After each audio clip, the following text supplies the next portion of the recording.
different techniques, but one of the most common is just bringing attention and mindfulness to the breath.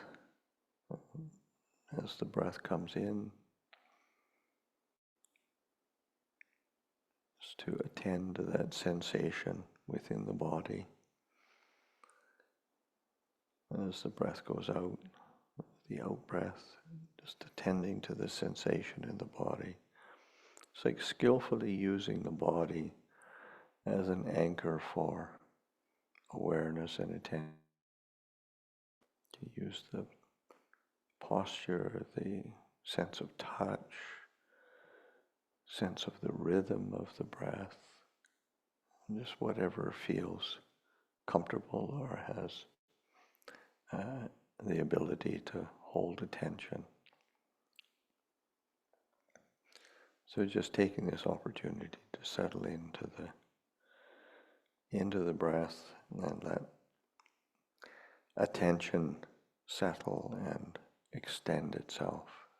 It's that continuity and extending of attention and awareness that allows the mind to experience a sense of peace and well-being, clarity. So just experiment with that.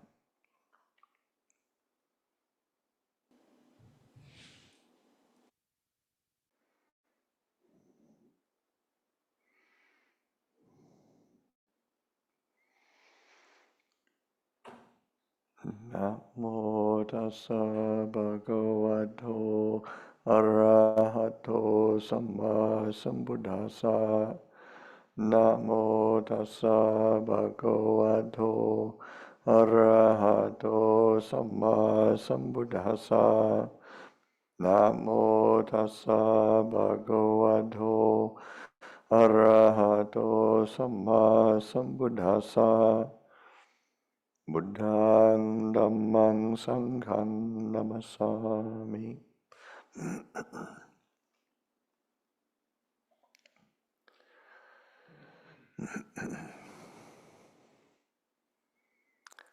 Okay, so welcome everyone. Good opportunity for myself and Ajahn Kovilo to be here this evening with you. Passing through on our way to the Hermitage. Tomorrow and the next day are going to be the Papa ceremonies, robe offering ceremonies at the Hermitage in White Salmon. So Ajahn Kovilo drove down from Seattle from there, and I flew up from California. There's another van load of monastics from Abhayagiri that went straight up from the mountain. I think they left about 4 o'clock this morning, and to join for the weekend. So I'd say, it's just an opportunity to practice the Dhamma, share Dhamma with you all. We had a Q&A session, 5:30 to 6:30 or so, and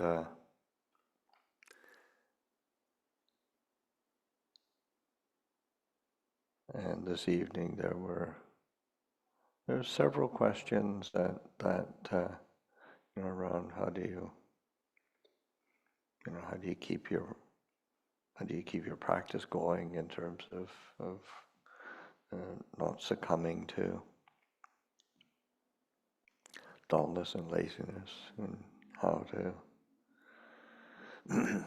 or how much effort to put in, how austere do you have to be,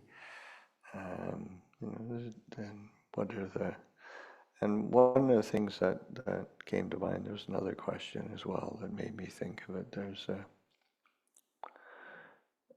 And the Buddha described his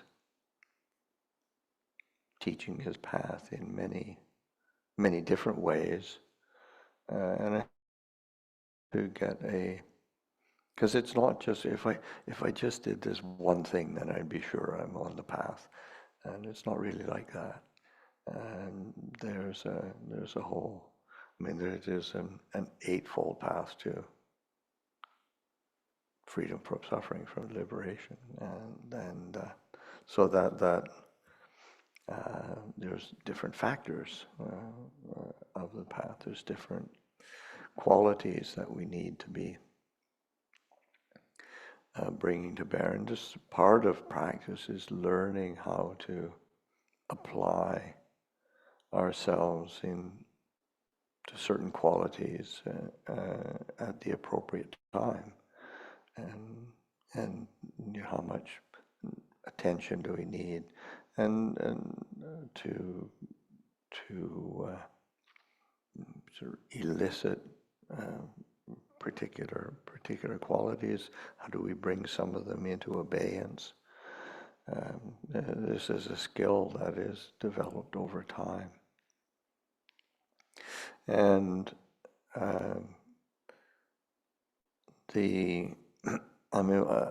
one of the standards that one has to always bring to mind is just how the Buddha defines right effort, and right effort is always not defined in how much you actually do, but what's the result, in the sense that how do you what is it that results in increased wholesome qualities, so increased well-being, increased clarity, and what is it that decreases the unwholesome, the unskillful qualities, the decrease in confusion or in agitation or in the sort of strengthening of our kind of our desire systems. So that is a kind of a rule of thumb, to be paying attention to what's the states of mind, what's the states of being that are being elicited, and what do we want to be paying attention to.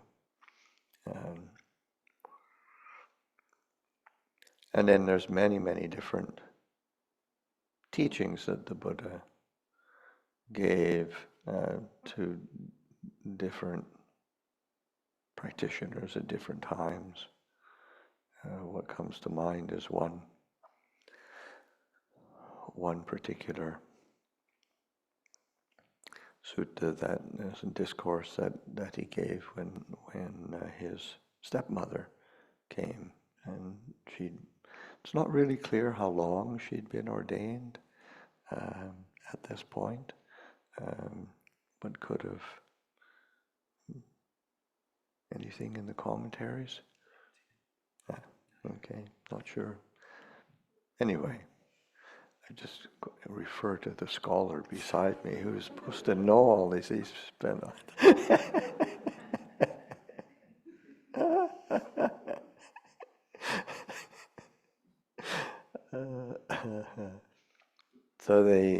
but anyway,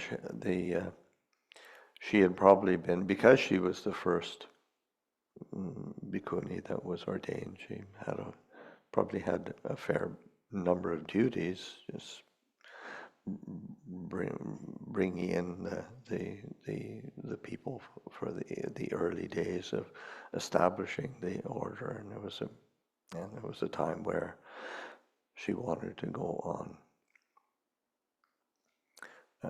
retreat and have time for focused practice and be away from community. So she asked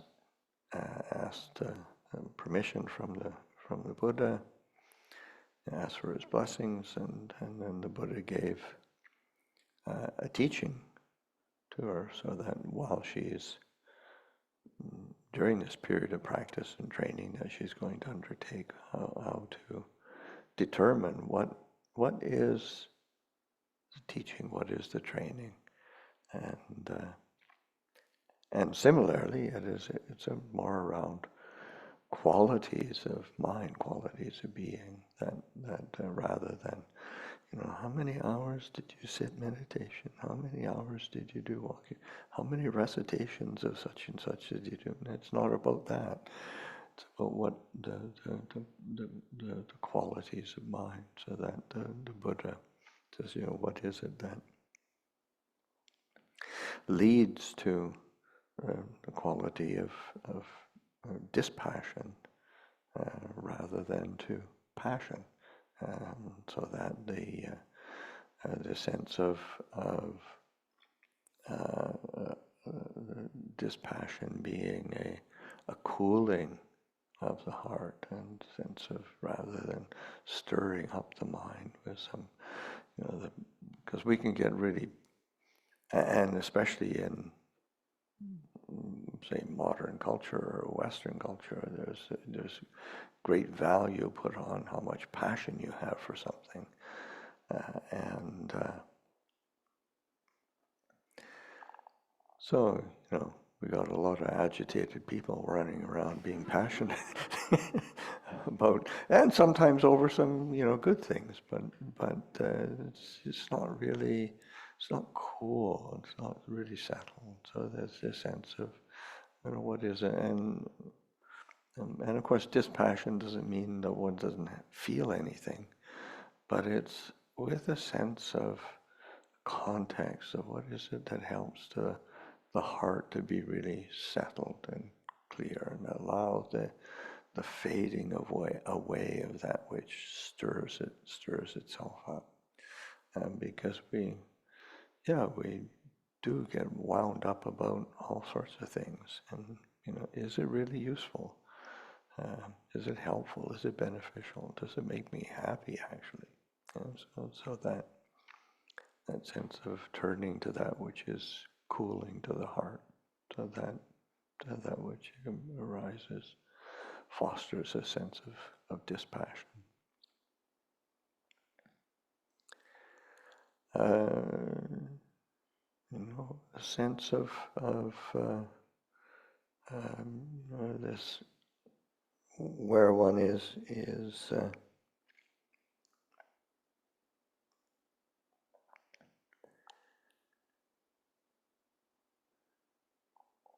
turning to a quality. I'm spacing out on the second quality.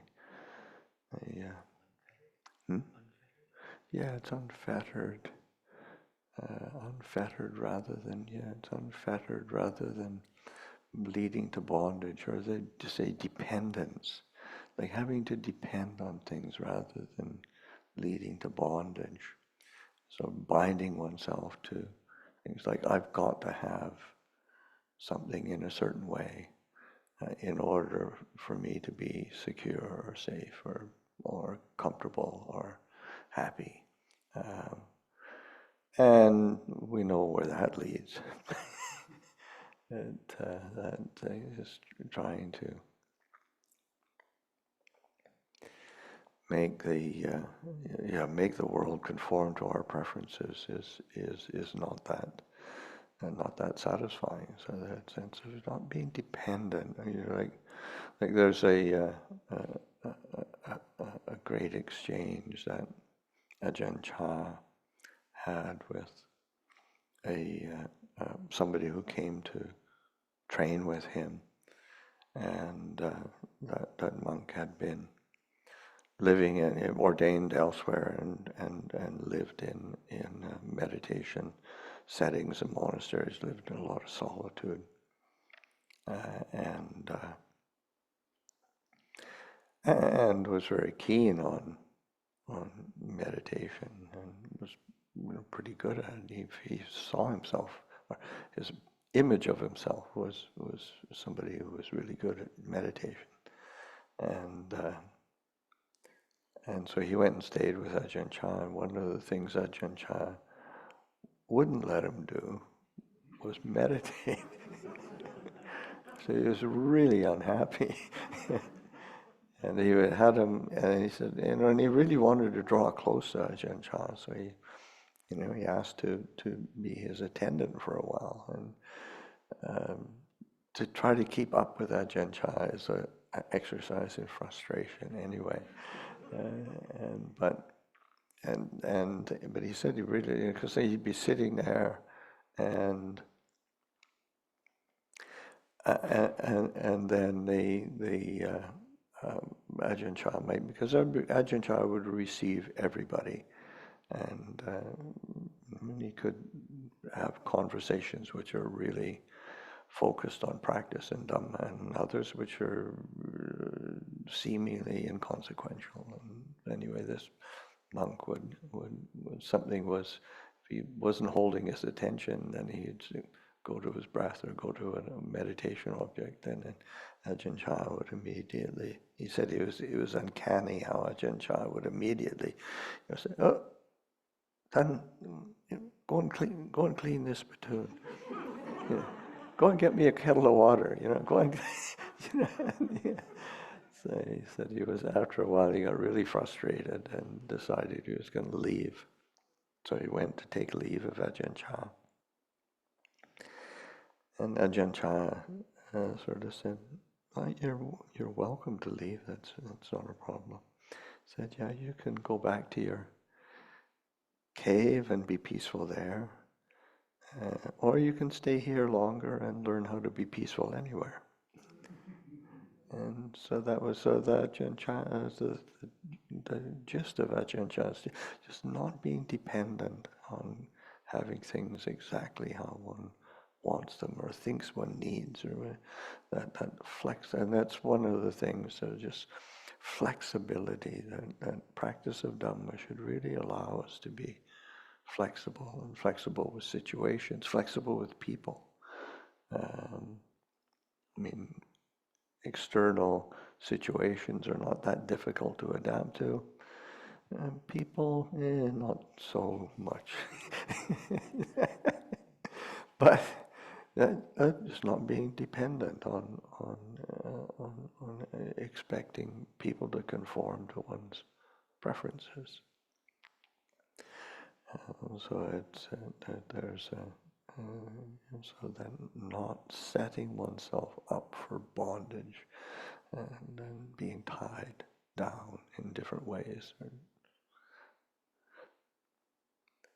The next quality is shedding, learning how to shed rather than to accumulate. And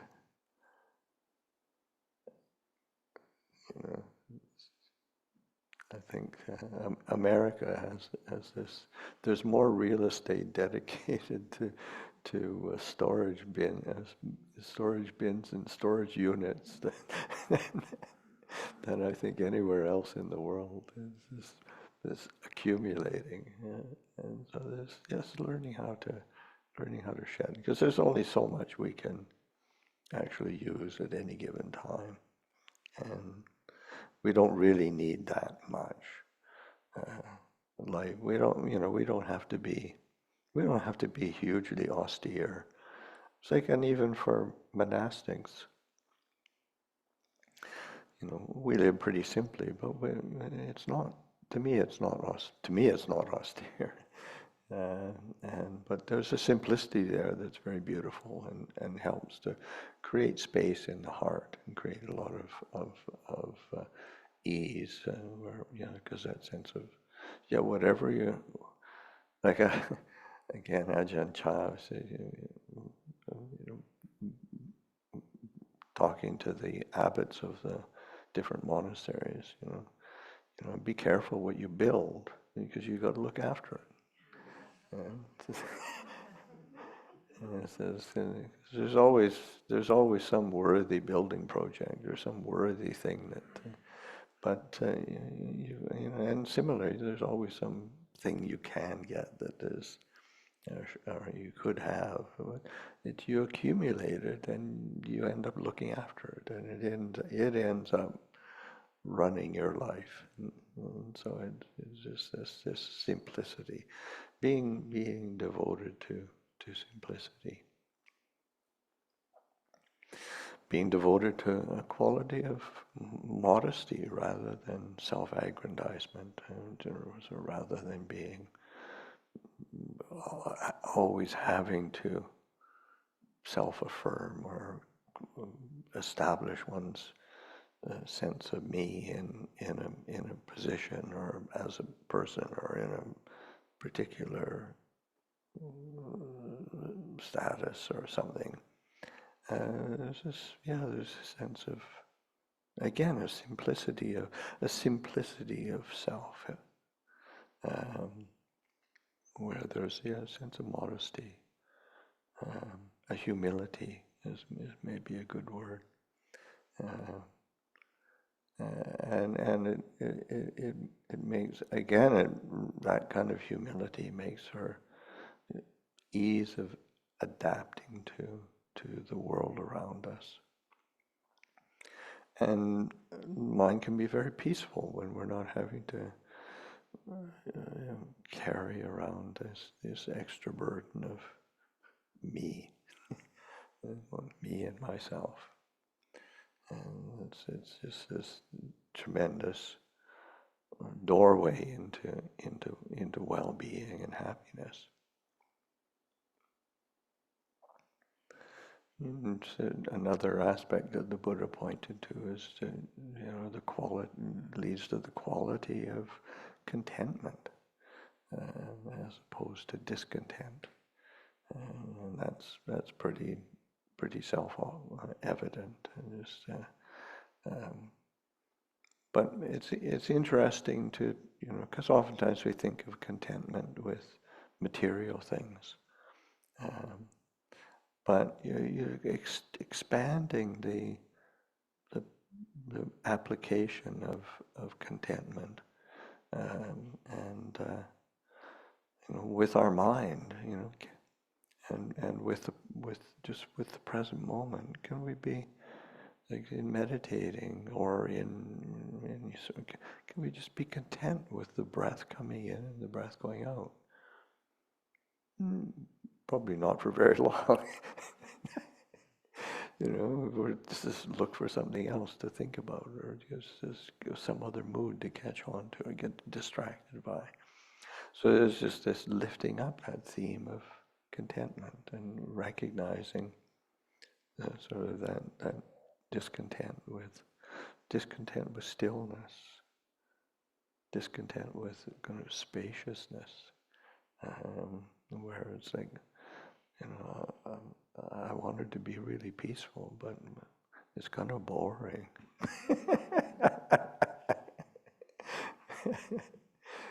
I'm not getting what I want. But it's those agendas of me again. And it's really important to sort of say, how does one be content with being peaceful? How does one be content with being happy even? Because this is really, it's a novel experience to me. So just reflecting on that. What is all that? How can we tune into a quality of contentment, and rather than and recognizing the different ways that discontent creep into the mind, creep into the heart.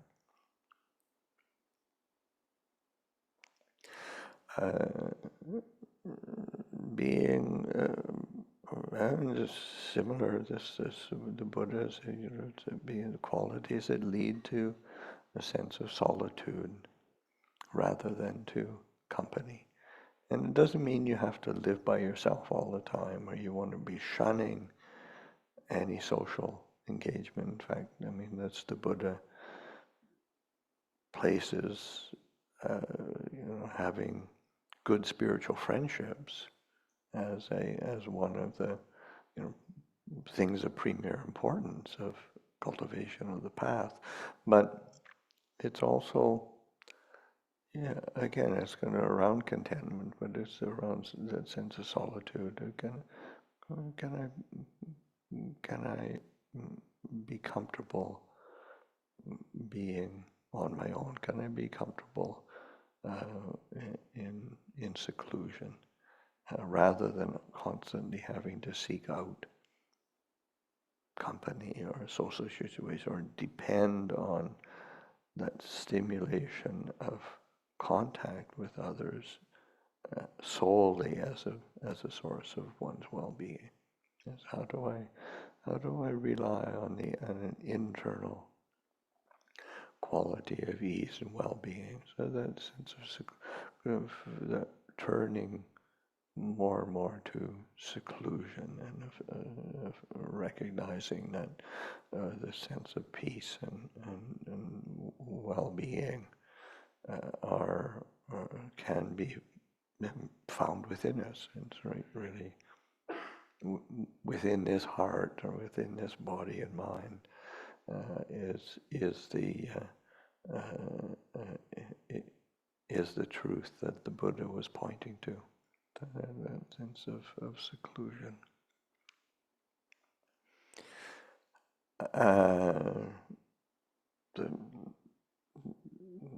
The Buddha pointed to 8 different qualities. The 7th was to arouse persistence rather than to laziness. That's pretty self-evident. There's even in the world, you don't get there's not a whole lot of praise for being lazy and indolent. And certainly in a spiritual path, and it really requires a certain percent. But it's really helpful to recognize that you've got to adjust, again, adapt to what are your energy levels, what are your level of inspiration, what is, because sometimes just to be diligent enough to not get totally lost is good enough. And rather than holding the standard of you just got to be doing this much sitting meditation, you've got to be getting this jhana, and you've got to be getting this insight. I mean, we torture ourselves with the kind of the standards that we set for ourselves. And realize, no, just being able to adjust to the level of energy and inspiration and circumstances that we're in at the time. I can remember for myself one time, I'd been, this was during the time of Ajahn Chah's funeral, and I was very central to the organizing of the funeral ceremonies of Ajahn Chah, which took about a year, and I mean, you think funeral, how difficult it is to organize a funeral for an old monk. It doesn't take that much firewood, really.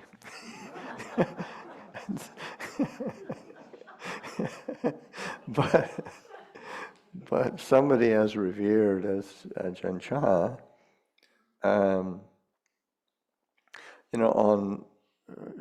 we had a period of practice and teachings, in which we invited teachers all over for about 10 days, and there were about I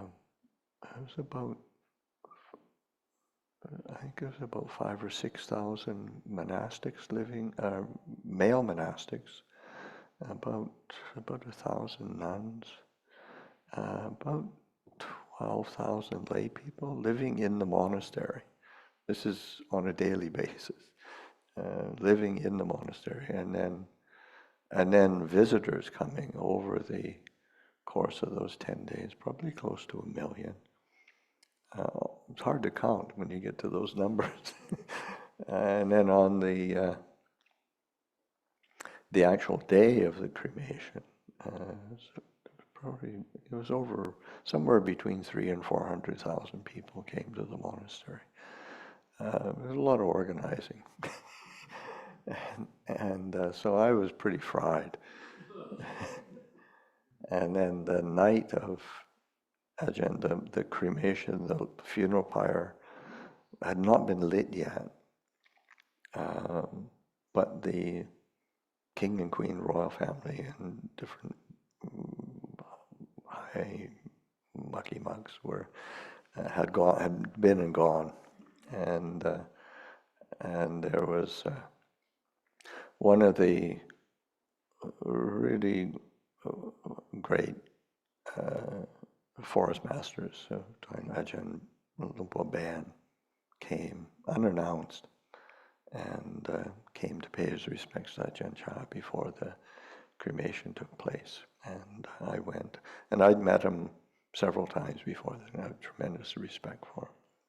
And he's a disciple in the Ajahn Mun lineage.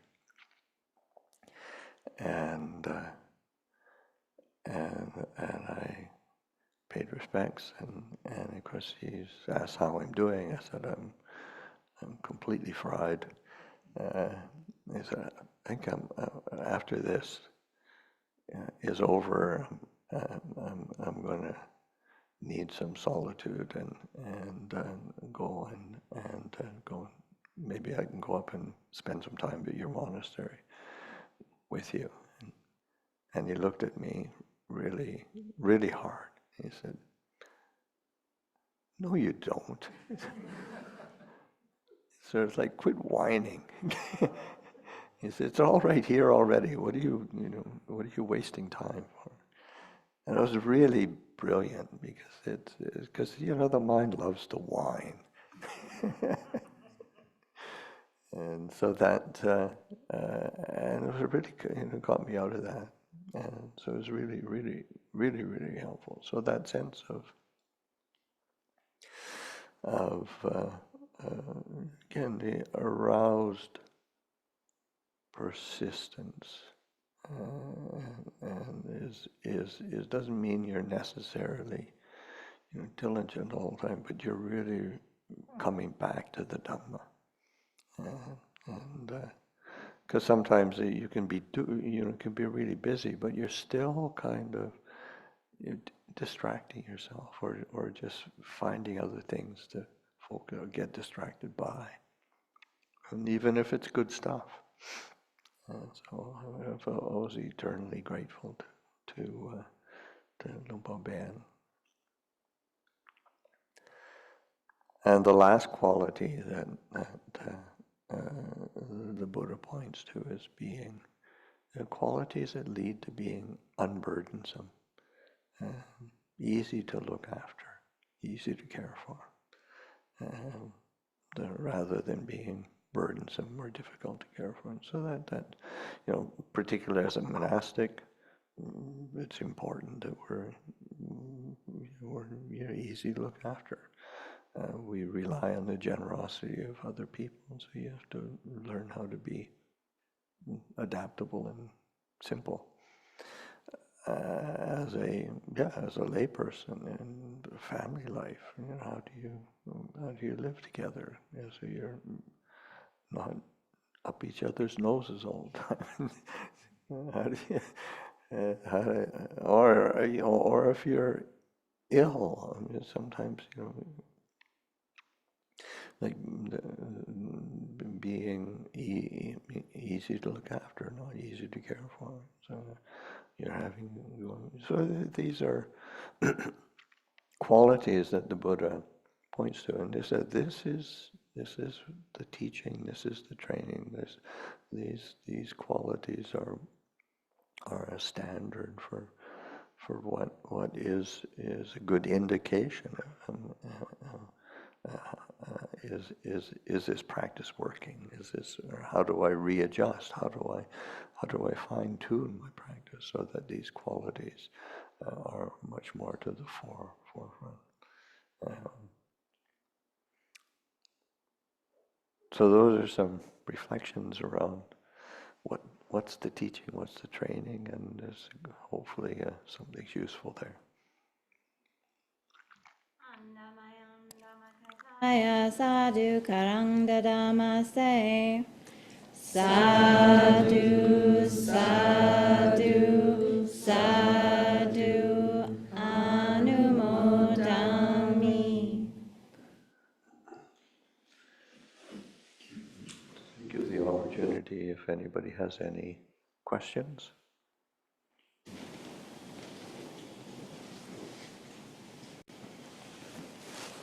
Yeah. Hi, thank you. I was thinking of what you were just talking about in terms of fine-tuning my practice so that those particular qualities increase and experimenting with that. And I imagine it would be a dynamic situation.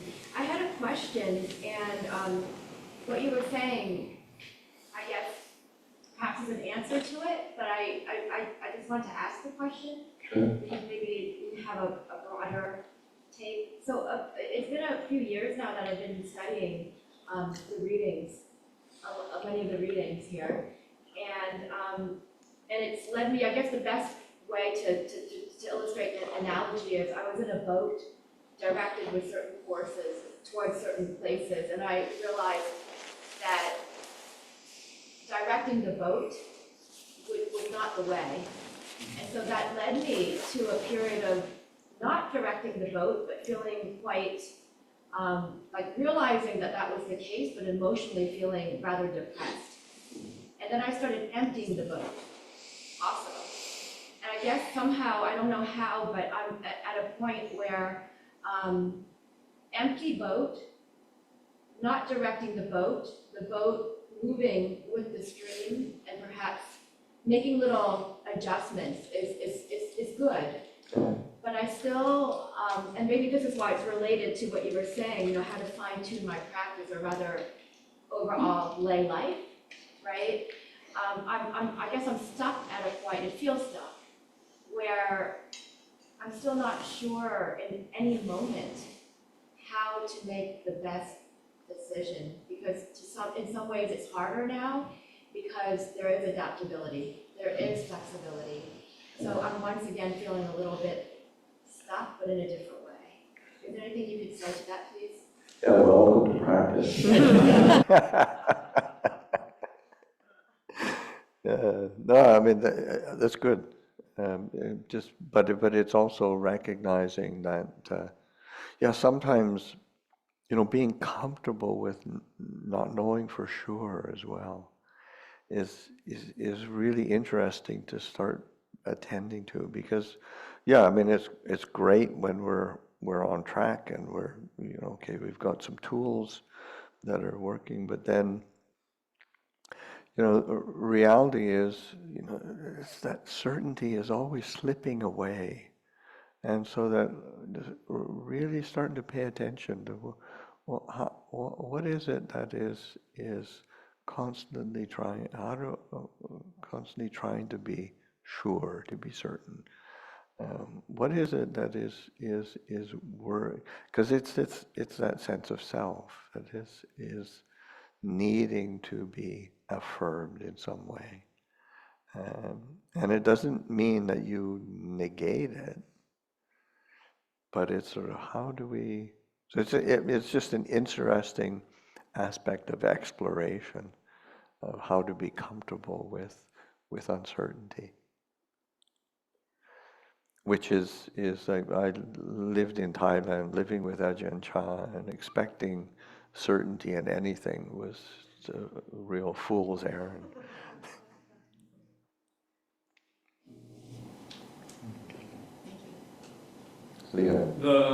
Take yourself as your own mainstay. If you're experiencing like low self-confidence, that can be quite a depressing So yeah, what do you do in that situation? Well, I think I mentioned it before here. You had that was one of the questions at tea time. It's just that, but also, yeah, drawing close to other people who are practicing. That's being really seeking out the support and contact of good spiritual friends and good spiritual friendships, and putting yourself into situations where practice is happening, like this evening, and say right in this particular period of time, you've been quite busy with studies and training and whatnot, so you hard to keep up a routine, and you've been out of your environment as well. So just trying to figure out how to find new routines, try to figure out new circle of friends that are interested. And these days,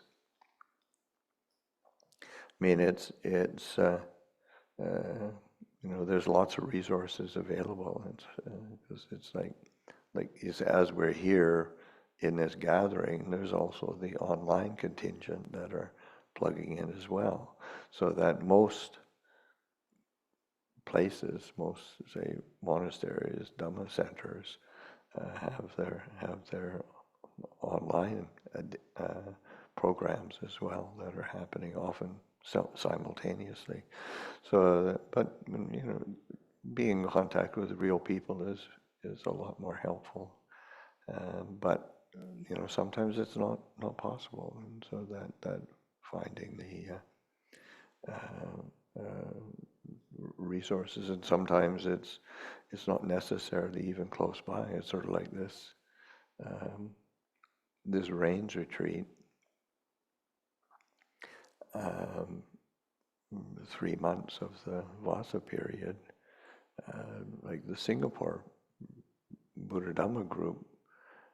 They've got some great. They've got this incredible program of inviting as many of the senior teachers in our tradition as possible. I think Luang Por Pasanno was giving the talk this afternoon, which would have been there in Singapore. I think it's a morning meeting, but it's just there's lots of it is available. So just plugging in and reigniting that commitment. Yeah. Do you have any recommendations on ways to cool the mind, or to cool the passion and the restlessness? Yeah. I've always found mindfulness of the body really helpful. Just the body is one. There's many aspects of the body that we can be attending to that are either very soothing, just an in-breath and an out-breath. It's very soothing. The elements of the body, just the sensation of these the physicality of a body, which is, it's got mass, and has a solidity to it that is a good anchor. The sensation of the body, the feeling of movement and touch, and so that can be really a good anchor for a continuity of awareness and attention.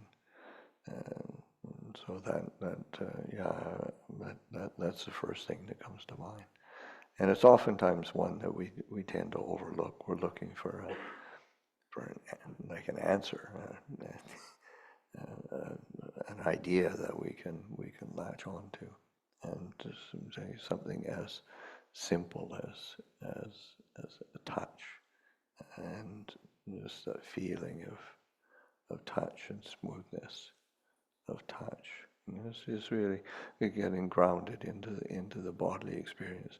But then the body, of course, is a mirror for so much of the rest of our experience.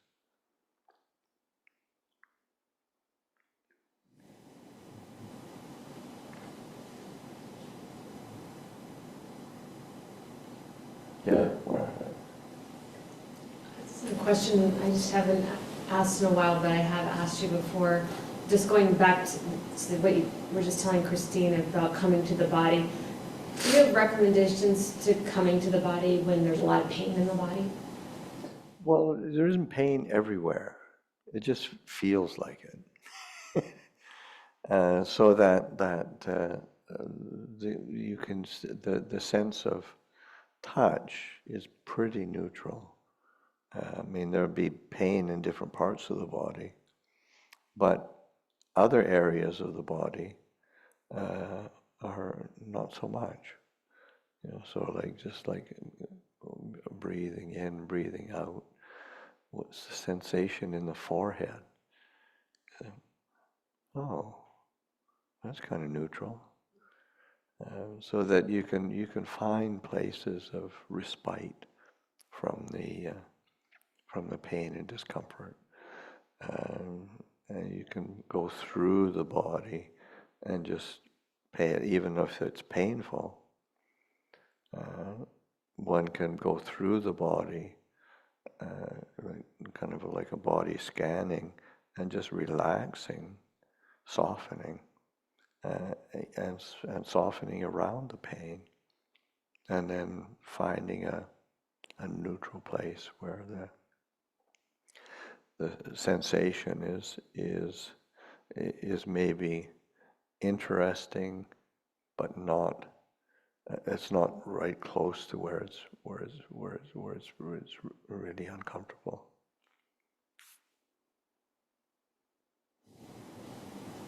Yeah. I listened to Ajahn Q&A where he mentioned that technically there's contact and then the feelings is a mental thing. So I was curious how that fits in with like the first arrow, being that there's pain and then the second arrow is like, up to you. So It's like the first one is the image that the Buddha uses of painful sensation is like being struck by an arrow. It's uncomfortable, it's painful. But then the aversion around it, the fear around it, is a mental pain that we add to it, or confusion that might come because we don't like it. It shouldn't be this way. Why doesn't it go away? So that we can add layers and layers of mental pain around a physical sensation. So that's the second arrow, and that's that can be optional. First one is painful things are going to be painful, and human bodies are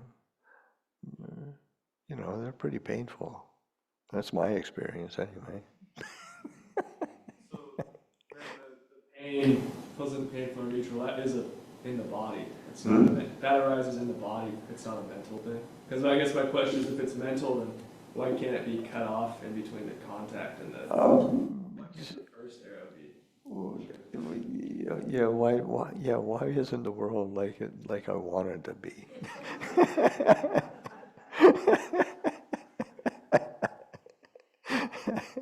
Shouldn't be this way. If I created the world, I wouldn't create a world like this.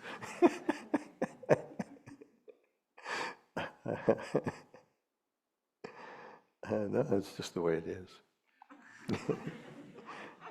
It's like Luang Por Pasanno. It's great. It's like this. Yeah, painful feeling is painful feeling. It doesn't have to be more complicated than that.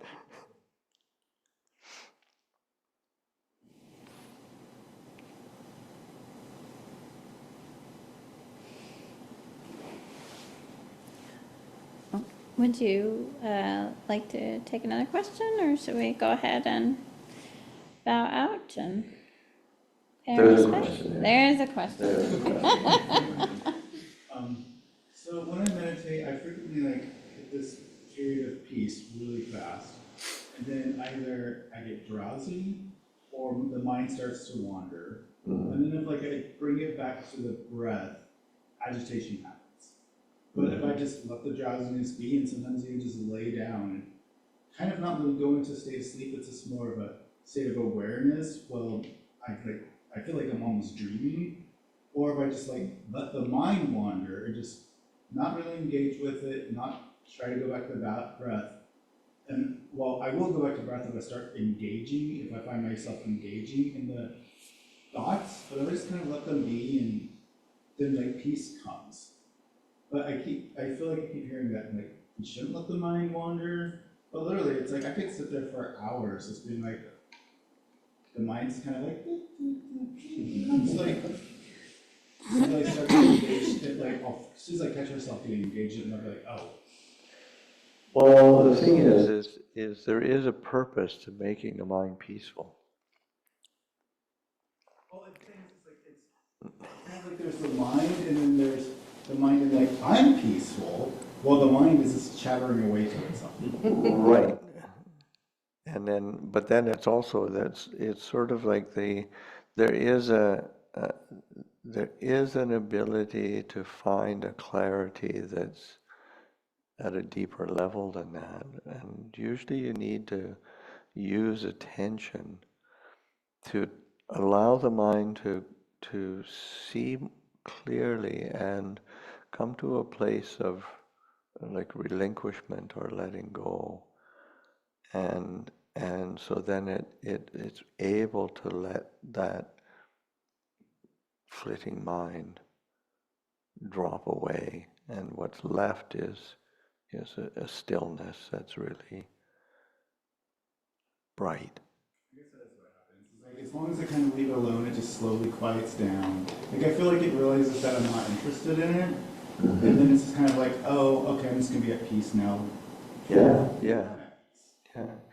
So, but it's because sometimes it is. The more you try to make it, it's like. And like I said, do I just kind of sit and it's nope, I'm getting engaged with this, I'm just gonna. Yeah, so it's important, but it is helpful to sometimes lift up those themes of reflection, so that there is not so much thinking, but just presenting the possibility. Like using those themes that I talked to say, oh, is this actual contentment, or is there still some discontent? Is this is this a sense of seclusion, or am I trying to keep company with all those thoughts still? So it's reflection, and kind of, and so often it's the doorway is through that reflection on the just uncertain, unsatisfactory nature of experience, and then we can let that go, let it drop away.